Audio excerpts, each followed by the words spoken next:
국가안보와 대한민국의 아픈 현대사를 외면한 이명박 정권. 한일 군사정보보호협정, 국회 비준 동의가 필요합니다. 무엇이 급해서 대한민국 국무회의에서 비공개로 기습 날치기 됐습니다. 반드시 거쳐야 할 차관회의도 국무회의 공식 안건에도 없었습니다. 날치기 후 내용 공개도 하지 않았습니다. 국민들은 의문입니다. 게다가 국민적 감정이 다시 분노에 가까운 수준에 있으며 또한 일본의 군국주의 부활에 대한 예의주시하고 있는 상황에서 한일 양국 간 최초의 군사협정의 처리를 대통령이 중남미 순방 중에 슬그머니 처리했다는 의도적 꼼수까지 동원되었습니다. 이상한 것이 한두 가지가 아니고 지난 5월 17일 김관진 국방장관은 통합민주당 박지원 원내대표에게 졸속 처리를 하지 않겠으며 국회 차원의 논의를 반드시 거치겠다는 약속을 한 바 있습니다. 그럼에도 이번 국무회의 기습 날치기는 야당과 국민을 상대로 기만 행위를 한 것입니다. 국민들의 비판이 넘치고 있음에도 불구하고 정부는 오늘 또다시 군사정보협정은 계획대로 추진할 것이고 또 군수협정도 추진하겠다고 하는 의사를 밝혀서 국민들의 분노를 부채질하고 있습니다. 속전속결과 기만전술은 군대가 작전을 펼칠 때 하는 것이지 정부가 국민을 속이기 위해서 갖는 태도는 아니어야 합니다.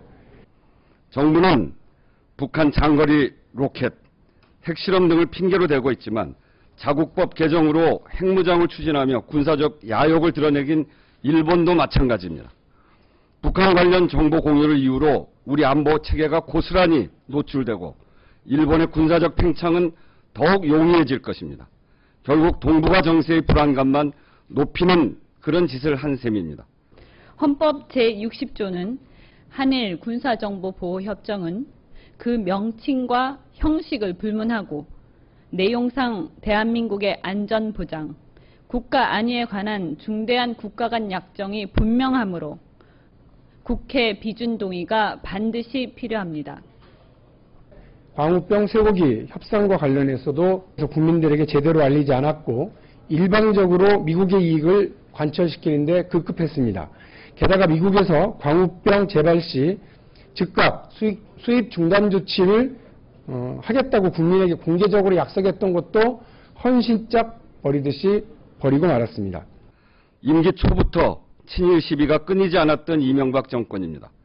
위안부 문제 등 과거사 문제의 무능력한 대응과 이명박 정권의 이론적 기반을 제공했던 뉴라이트의 친일 역사관을 볼 때 임기 말에 노골적으로 친일적 성향을 드러내는 것 아닌가 하는 그런 걱정이 듭니다.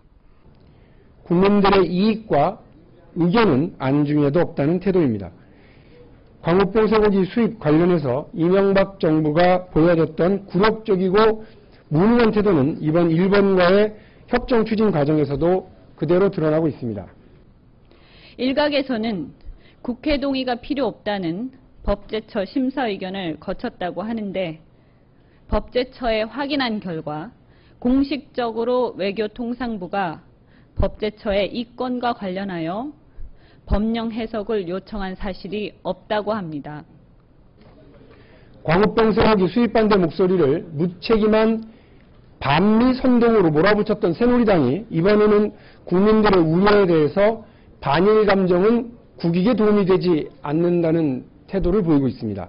국무회의를 날치기 통과한 이번 협정은 무효이며 서명 체결을 미루고 국회에서 국민적 논의를 거쳐 결정해야 한다는 점을 분명히 밝힙니다. 수고스럽게도 협정 주체를 국방부에서 외교부로, 외교통상부로 슬그머니 바꾸고 협정 명칭에서 군사라는 표현을 뺐는데 아무리 봐도 이 건 협정이 안전보장에 관한 것임을 은폐하기 위한 꼼수로 보입니다. 이명박 대통령은 지금 방식의 협정 추진을 즉각 중단하기 바랍니다. 국민을 기만한 것으로 드러난 광우병 미국산 쇠고기 수입 결정으로 뼛속까지 친미 소리를 들었던 이명박 정부가 이제는 일본과의 군사정보보호협정으로 뼛속까지 친일이란 소리를 들으면서 임기를 마무리하려고 합니다. 국익과 민의 두 가지 모두를 버리려는 정부와 그것을 옹호하려는 새누리당이 결코 대한민국 국민들과 함께 갈 수 없음을 다시 한번 확인합니다. 정부가 계속 국민의 대표인 국회를 무시하고 국민을 속이려 한다면 우리 국민이 절대 용서하지 않을 것임을 경고합니다.